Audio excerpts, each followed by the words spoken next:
Hello friends, welcome to the new session of Smita classes. Today we will be dealing with the 11th chapter of Standard 4 Science book. The name of the book is Startup Science and the name of the chapter, the 11th chapter, name of the chapter is Matter and Water. We will start reading the chapter. Matter. Anything that has mass and occupies space is called matter. Everything in this universe is matter. States of matter. We know that there are 3 states of matter, solid, liquid and gas. Let's recall their properties. You have seen that on the basis of properties or qualities of a substance, we categorize it into solid, liquid or gas. These properties in turn depend on the arrangement of tiny particles which constitute all matter. These small particles of which all matter is made up are known as molecules. These molecules are further composed of very small particles called atoms. So we can say that atoms are the smallest particles of which matter is made of. Let's see how the arrangement of molecules influences the properties of a substance. Matter की हम लोग परिभाषा कैसे बोल सकते हैं? Definition, कोई भी चीज जिसका कुछ मास होता है, हाँ, कुछ उसका वजन होगा, कुछ मास होगा और जो ऑक्यूपाई करेगा स्पेस, हाँ, मतलब जो थोड़ा जगह घेरेगा और जिसका अपना कुछ वजन होगा, वह मैटर कहलाता है. इस यूनिवर्स में हर चीज मैटर का बना हुआ है. Everything is in this universe is made up of matter. जितने भी नॉन लिविंग ऑब्जेक्ट्स हैं हमारे आसपास, हर चीज सब क्या चीज से बना हुआ है? मैटर से बना हुआ है. ठीक है, हम लोग जानते हैं कि 3 तरीके के मैटर होते हैं, स्टेट्स ऑफ मैटर. ठीक है, 3 रूप के मैटर होते हैं, सॉलिड, लिक्विड और गैसेस होते हैं. और हम लोग उसको कैसे इस अलग अलग कैटेगरी में रखे हैं हम लोगों ने, कि कोई सॉलिड है, कोई लिक्विड है, कोई गैसेस है. ये हम लोग कैसे जान पाते हैं? तो उनके क्वालिटीज के कारण, उनके प्रॉपर्टीज के कारण हम लोग जान पाते हैं. सॉलिड को क्या बोलते हैं? ठोस बोलते हैं. लिक्विड को द्रव्य बोलते हैं और गैस को तो गैस ही बोलते हैं. अब ये जो प्रॉपर्टीज है, क्यों सब इन तीनों के प्रॉपर्टीज अलग अलग है, इनकी क्वालिटीज अलग अलग है, वह डिपेंड करता है कि मैटर जो छोटे छोटे पार्टिकल से बना हुआ है, बहुत ही छोटे छोटे पार्टिकल से, वो छोटे छोटे पार्टिकल उनको कैसे अरेंजमेंट है उस सामान के भीतर, उस ऑब्जेक्ट के भीतर, वो छोटे छोटे पार्टिकल का अरेंजमेंट किस तरीके से बना हुआ है. जैसे जैसे अलग अलग तरीके का अरेंजमेंट है, उसी तरफ से मैटर भी अलग अलग होता है. स्टेट्स उनका अलग अलग होता है. कोई सॉलिड होता है, कोई लिक्विड या कोई गैस होता है. Arrangement of tiny particles of which matter is made up of. ठीक है, ये जो स्मॉल टाइनी पार्टिकल्स हैं, इनको क्या कहते हैं? मॉलिक्यूल्स कहते हैं. हाँ? और मॉलिक्यूल्स उससे भी छोटे टाइनी पार्टिकल्स से बने रहते हैं. वो क्या होता है? एटम्स होता है. मतलब ये छोटे छोटे एटम सब मिलके थोड़े बड़े बड़े मॉलिक्यूल बनाते हैं और ये मॉलिक्यूल सब मिल मिलके पूरे मैटर को बनाते हैं. ठीक है, तो हम लोग क्या बोलेंगे कि मैटर का सबसे छोटा पार्टिकल, स्मॉलेस्ट पार्टिकल क्या है जिससे कि मैटर बना हुआ है? तो वह होगा एटम. अब है कि किस तरह से मॉलिक्यूल सब अरेंज हुआ है जिसके कारण प्रॉपर्टीज अलग अलग हो जाता है स्टेट्स ऑफ मैटर का. मॉलिक्यूल को किस तरीके से सजा हुआ है, कितनी दूरी पे है, कि सबके प्रॉपर्टीज अलग हो जाते हैं. सॉलिड के बारे में पढ़ते हैं पहले, फिर लिक्विड, फिर गैस के बारे में. In solids, the molecules are packed very close to each other. Therefore, they have a fixed shape and size. Solids differ greatly in their nature. Some solids like stones and diamonds are very hard. Solids like cloth and paper are very soft. Powders are solids but can flow like liquids. Liquids. The molecules in liquids are not so closely packed as in solids and are free to move about. That is why liquids do not have a fixed shape and they take the shape of their container. They can flow easily. Gases. Gases do not have a fixed shape and fill the available space because their molecules are very loosely packed. ठीक है, तो ये तो 3 states of matter है. सबसे पहले solid के बारे में देखेंगे. तो उसमें क्या है? मॉलिक्यूल्स उसके बहुत ही पास पास होते हैं. ठीक है, एक मॉलिक्यूल दूसरे मॉलिक्यूल को बहुत ही जोर से अट्रैक्ट करता है, अपने पास खींच के रखता है. इसलिए उसके सारे मॉलिक्यूल्स जो होते हैं पास पास होते हैं. और चूंकि वो सारे मॉलिक्यूल्स पास पास होते हैं तो बहुत टाइटली एक दूसरे के पास पास होते हैं, इसलिए वो एक शेप बनाते हैं, एक आकार बनाते हैं. इसलिए सॉलिड्स का एक फिक्स शेप होता है.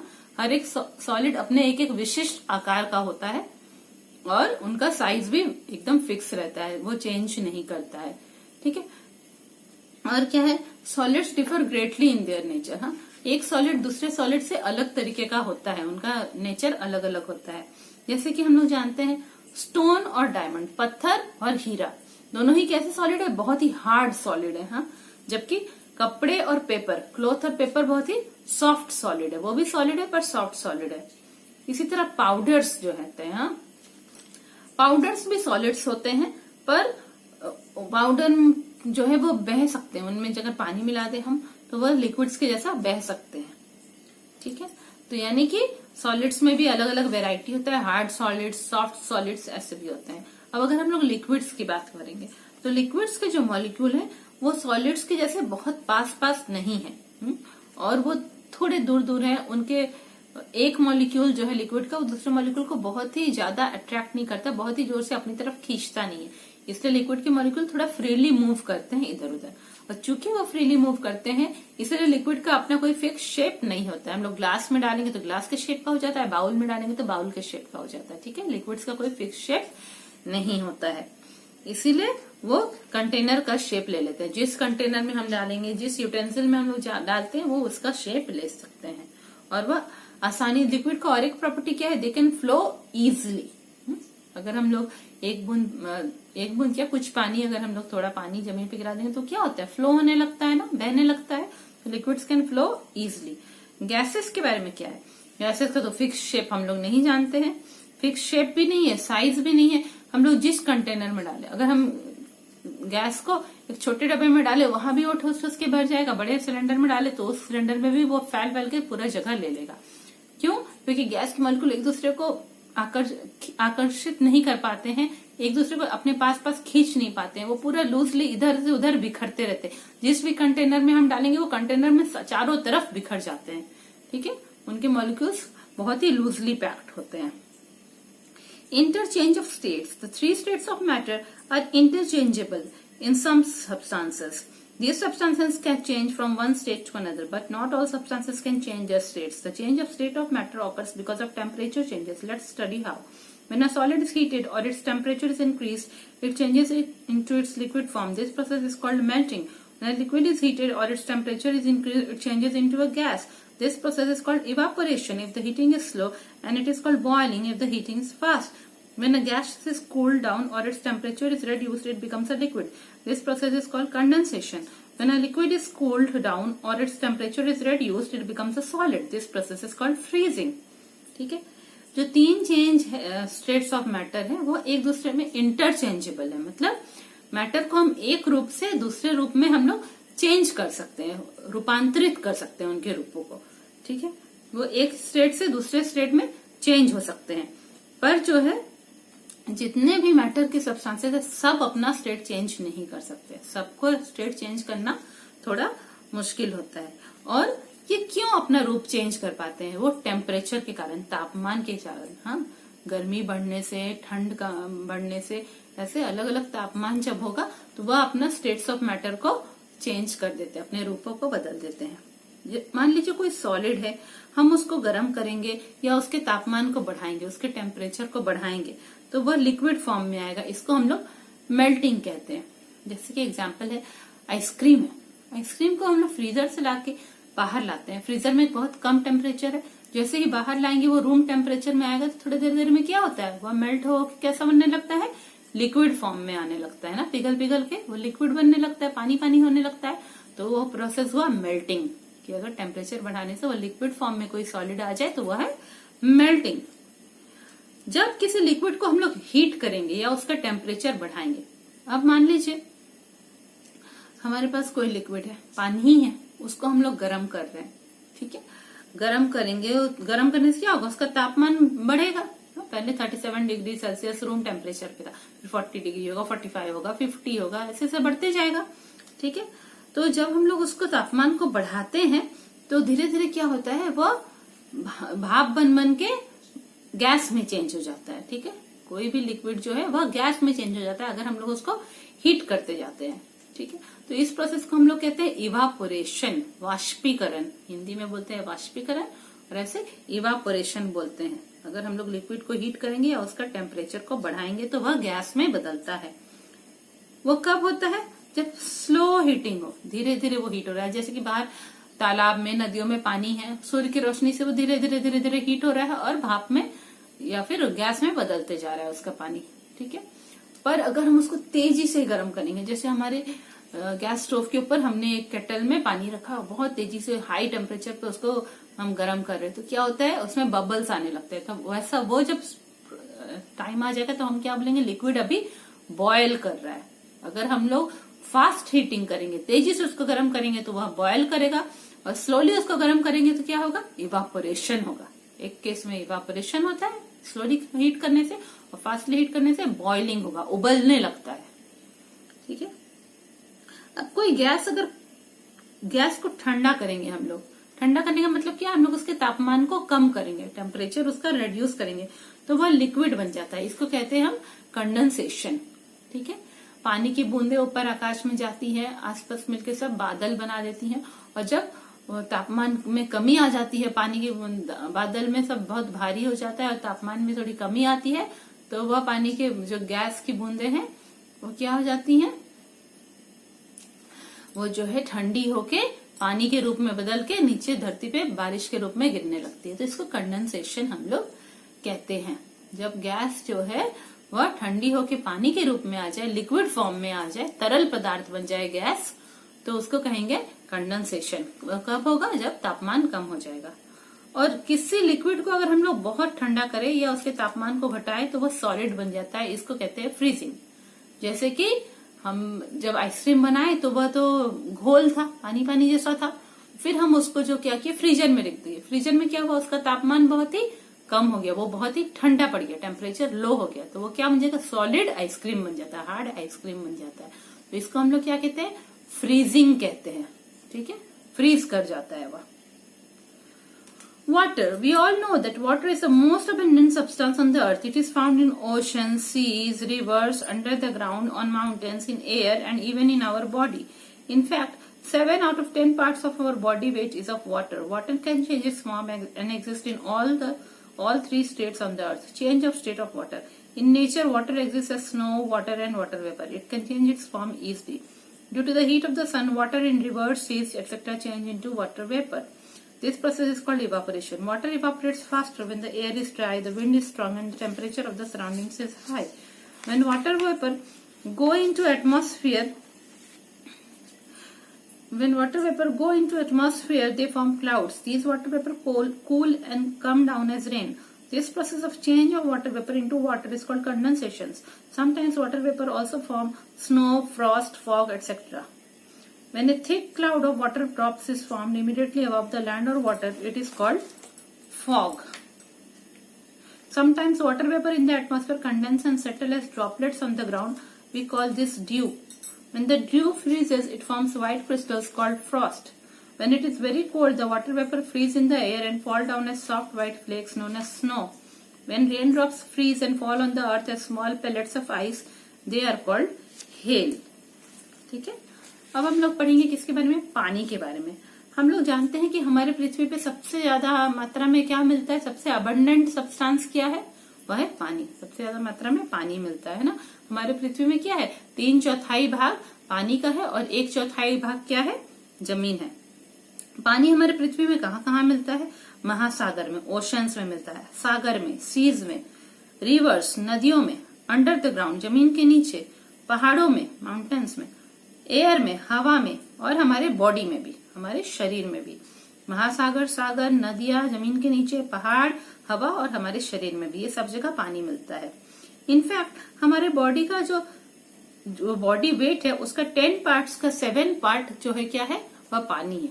मतलब अगर हमारा बॉडी जो है, मान लीजिए हमारा बॉडी तो किसी का भी बॉडी, मान लीजिए वो 100 किलो, किसी का वेट 100 किलो है, जो तो होता नहीं है पर ऐसी, अगर 100 किलो किसी का वेट है तो उसमें से 70 किलो क्या है, 70 किलो वाटर कम है सिर्फ उसके बॉडी में। ठीक है। Water can change it's form and exist in all the 3 states on the earth. हम लोग जानते हैं कि पानी अपना रूप बदलती है और तीनों रूपों में हमारी पृथ्वी पे हमको मिलती है। ठीक है। हम लोग अगर प्रकृति में देखेंगे तो वाटर हम लोग को कैसे कैसे दिखाई देता है, स्नो के फॉर्म में मिलता है ना, बर्फ के रूप में। वाटर पानी के रूप में, बर्फ के रूप में कहाँ मिलता है, पहाड़ों में। पानी के रूप में नदियों में, सागर में। और वाटर वेपर, हाँ, गैस के रूप में कहाँ मिलता है, तो यह पूरे हमारे हवा में मिलता है, वाटर वेपर के रूप में। वह वाटर जो है, पानी अपना फॉर्म, अपना रूप आसानी से बदल लेती है।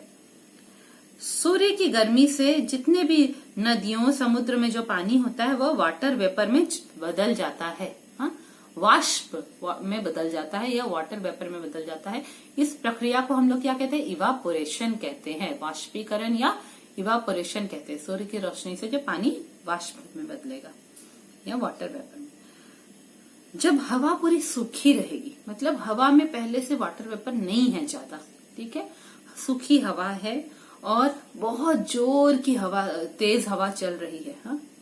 जब हवा सूखी हुई है और बहुत तेज हवाएं चल रही हैं और जब आसपास का तापमान बहुत ज्यादा है, तब वैसे में क्या होता है? वाष्पीकरण फास्टली होता है। क्या है कि बहुत गर्मी है अगर, और जो है तेज हवाएं चल रही हैं और हवा में नमी की कमी है, हवा में पानी है ही नहीं, मतलब वाटर वेपर बहुत कम है, हवा में पूरी सूखी हवा है। जैसे ठंड के दिनों में ज्यादातर बहुत सूखी हवा चलती है ना, हम लोग बोलते हैं, पर यहाँ पे क्या, यहाँ थोड़ा अलग है, यहाँ सूखी हवा भी है, हाँ, जैसे कि रेगिस्तान में होगा, सूखी हवा भी रहेगी और तापमान भी बहुत ज्यादा रहेगा और क्या है, तेज हवाएं चलेंगी, ठीक है।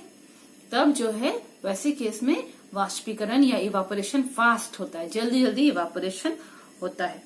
जब वाटर इवापोरेट होके क्या बनता है? वाष्प बनता है, मतलब वाटर वेपर बनता है। वाटर वेपर होके कहाँ चला जाता है? एटमॉस्फेयर में, हाँ। एटमॉस्फेयर क्या है? हमारे पृथ्वी के चारों तरफ हवा का जो कंबल है वो एटमॉस्फेयर है, तो एटमॉस्फेयर में वह वाटर वेपर चला जाता है वाष्प बन के, ठीक है। वाटर वेपर चला जाता है और फिर वहां से वह ऊपर जाके क्या बनता है? बादल बन जाता है। फिर ऊपर जाके वो धीरे धीरे जब ठंडा हो जाता है तो नीचे बारिश के रूप में गिर पड़ता है। तो इस तरह हम लोग देखते हैं कि वाटर वेपर वाटर में बदल गया, उस प्रोसेस को हम लोग क्या कहेंगे? कंडेंसेशन। अच्छा है ना। जब पानी वाटर वेपर में बदला तब इवापोरेशन, और जब वाटर वेपर वाटर में बदला तो कंडेंसेशन।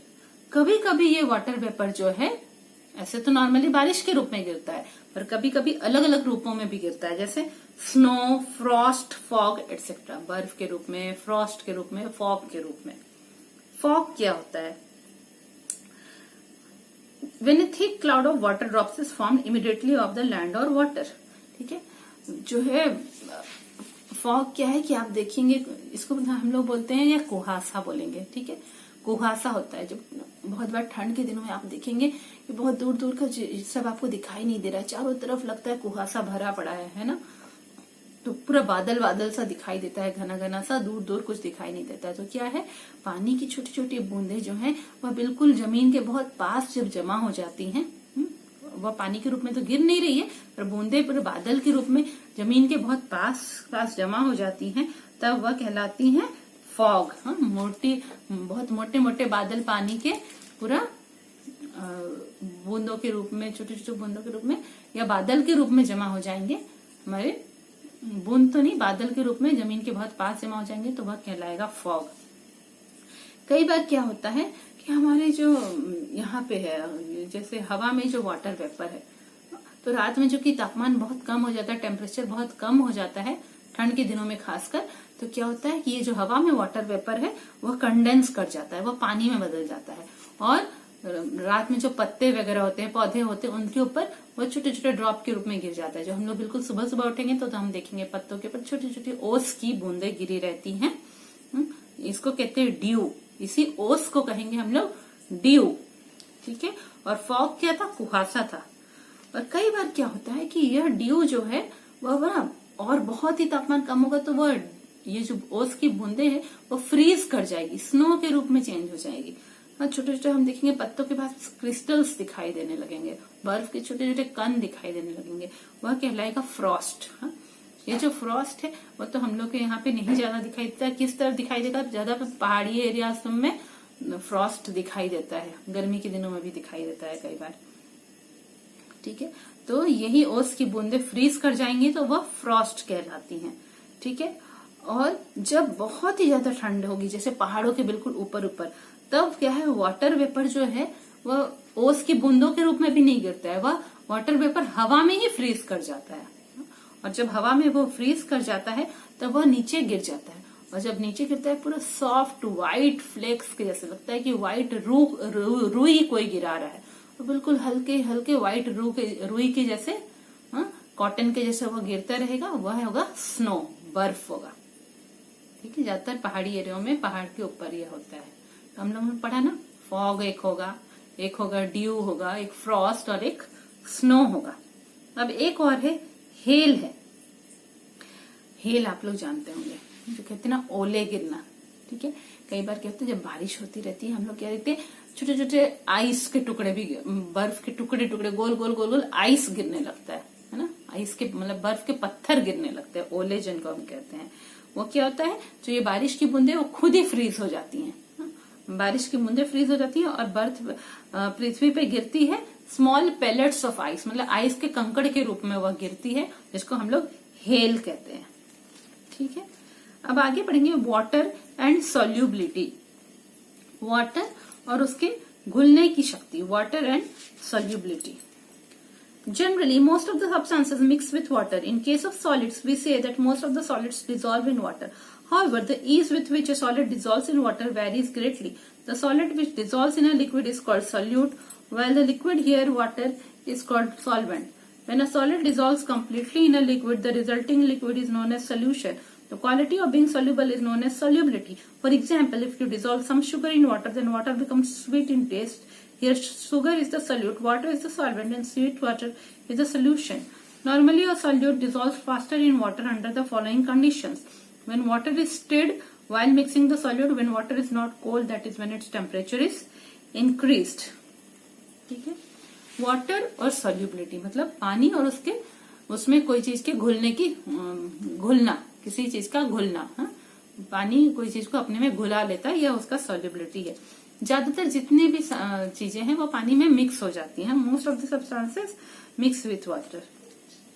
ठीक है, ज्यादातर जो सॉलिड सब्सटेंस होते हैं, ठोस पदार्थ होते हैं, मैटर को क्या बोलते हैं, पदार्थ बोलते हैं। ठीक है, तो ज्यादातर जो ठोस पदार्थ होते हैं वह पानी के साथ अच्छे से मिक्स हो जाते हैं, ज्यादातर उनमें से डिसॉल्व हो जाते हैं, पानी में मिक्स हो जाते हैं। और पर कितनी आसानी से कोई ठोस पदार्थ पानी में मिक्स होगा या किसी लिक्विड में मिक्स होगा, वो अलग अलग होता है। कोई कोई ठोस पदार्थ बहुत आसानी से मिक्स हो जाते हैं पानी में, कोई कोई ठोस पदार्थ बहुत मुश्किल से मिक्स होते हैं, और कोई कोई बिल्कुल भी मिक्स नहीं होते हैं। तो ये जो सॉलिड है, ये जो ठोस पदार्थ है, जिसको कि हम, ये सॉलिड मैटर जो है, ये ठोस पदार्थ जिसको कि हम मिला रहे हैं पानी में, यह सॉलिड मैटर कहलाएगा सॉल्यूट। और जिस पानी में हम लोग मिला रहे हैं वह पानी कहलाएगा सॉल्वेंट। ठीक है, अगर हम लोग पानी में मिला रहे हैं तो पानी सॉल्वेंट कहलाएगा, अगर अल्कोहल में हम लोग मिला रहे हैं तो अल्कोहल सॉल्वेंट कहलाएगा। ठीक है, चीनी मिला रहे हैं तो भी सॉल्यूट कहलाएगा, नमक मिलाएंगे वह भी सॉल्यूट, दोनों ही सॉलिड है। लिक्विड होगा तो वाटर कभी हो सकता है, कभी अल्कोहल हो सकता है, कभी कोई सिरप हो सकता है, कुछ भी हो सकता है। ठीक है, हो जाएगा पानी में, और हम लोग को अलग अलग दिखाई नहीं देगा कि पानी में यहाँ सॉलिड है वहां सॉलिड है, बिल्कुल नहीं दिखाई देगा, तब वह कहलाएगा सॉल्यूशन। जैसे कि शरबत होता है, चीनी अगर आप मिक्स करते हैं पूरी तरह से, आप क्या देख पाएंगे इस जगह पे चीनी है उस जगह पे चीनी है, दिखाई देता है क्या? नहीं ना, तब वह एक सोल्यूशन कहलाता है। सॉल्यूट सॉल्वेंट में मिक्स हो गया और सोल्यूशन बना दिया। और ये जो क्वालिटी होता है सॉल्यूट का कि वो सॉल्यूबल हो जा रहा है, घुल जा रहा है, वह क्वालिटी कहलाता है सॉल्युबिलिटी। ठीक है, जैसे कि अगर हम लोग पानी में शुगर को मिलाएंगे, चीनी को मिलाएंगे, तो पानी कैसा लगता है? मीठा लगता है टेस्ट में ना। तो शुगर क्या है? सॉल्यूट है, यहाँ पे पानी क्या है? सॉल्वेंट है, और जो शरबत बना हुआ क्या है? सॉल्यूशन है। ठीक है, अब ऐसा दो कंडीशन है कि जब सॉल्यूट ज्यादा तेजी से पानी में घुल पाएगा। क्या है कि जब हम लोग सॉल्यूट को मिला रहे हैं तो हम उसको स्टिर करते रहे। स्टिर करने का मतलब है एक चम्मच से या किसी चीज से उसको मिक्स करते रहे, पानी को हिलाते रहे, तब कोई सॉल्यूट आसानी से मिक्स हो जाता है, जल्दी मिक्स होता है। और एक कंडीशन क्या है? जब वाटर बहुत ठंडा नहीं है, वाटर अगर नॉर्मल है या थोड़ा गर्म है, तो उसमें अगर हम चीनी या नमक घुलाएंगे तो जल्दी जल्दी घुल जाता है। ठीक है, अब है soluble and insoluble substances. When you add a solid in a liquid, the solid will either dissolve completely in the liquid or it will not dissolve at all. For example, if you add common salt in water, it will dissolve completely. But if you add sand in water, it will not dissolve and will settle down when you leave the water undisturbed. So on the basis of the ability of solid to dissolve in water or any liquid, we categorize solids as soluble and insoluble. ठीक है।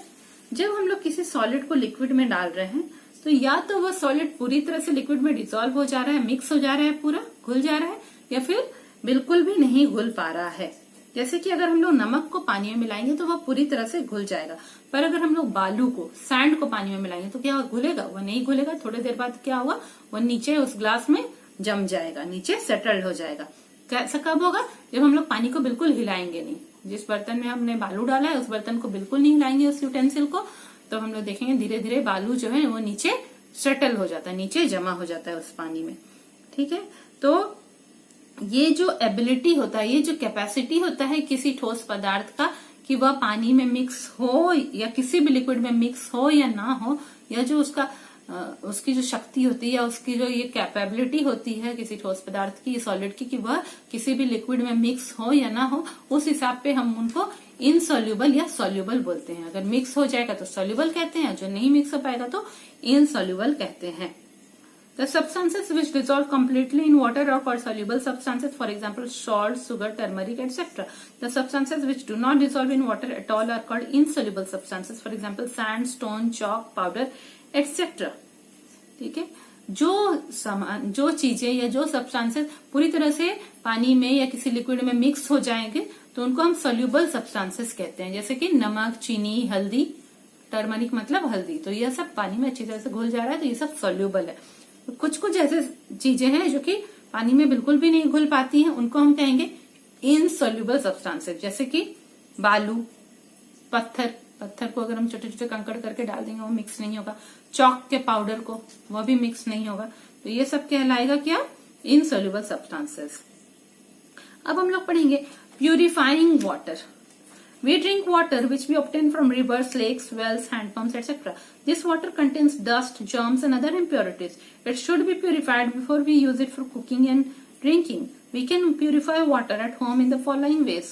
Some of the impurities present in water are insoluble in water. They can be removed by allowing the water to stand undisturbed for some time. The insoluble substances will settle at the bottom of the container. This process is called sedimentation. Now the clear water is transferred to another container carefully so that the settled impurities are not disturbed. This process is called decantation. Decanted water may not be very clear and fit for our use. क्या होता है कि हम लोग को जो पानी हम लोग को मिलता है, जो हम लोग यूज करें, वह कहाँ से मिलता है हम लोग को? नदियों से, तालाब से, कुआं से, हैंडपंप से, चापानल से। और यह जो पानी है इसमें धूल होते हैं, कीटाणु हो सकते हैं, जर्म्स हो सकते हैं, और दूसरी इम्प्योरिटी, अशुद्ध चीजें हो सकती हैं, दूसरी इम्प्योरिटीज हो सकती है। तो हम लोग उसको पीने के पहले या उससे खाना बनाने के पहले हम लोग क्या करेंगे? उसको प्योरीफाई करेंगे, मतलब उसको शुद्ध बनाएंगे, उसको साफ बनाएंगे। हम लोग अपने घर में कैसे वाटर को प्योरीफाई कर सकते हैं?